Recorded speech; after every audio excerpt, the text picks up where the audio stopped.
Well, James, I loved your Frog of War front page this week. That was fantastic. Had a good laugh over that one.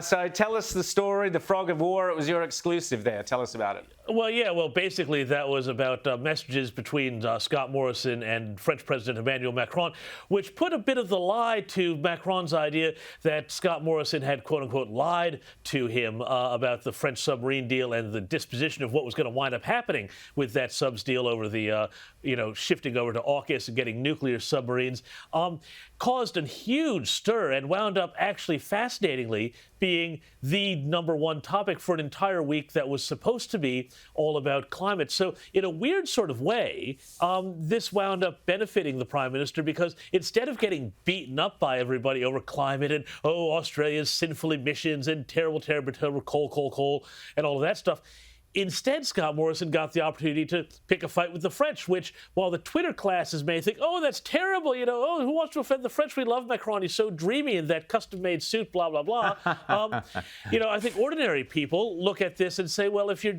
doing something to annoy the French, you're probably, on the right side of this thing. And I think an awful lot of Australians who remember their history and maybe even have ancestors who died in France in one of two world wars, look at France and say, well, you guys could be a little bit more grateful and a little less pushy about this and any other number of other matters.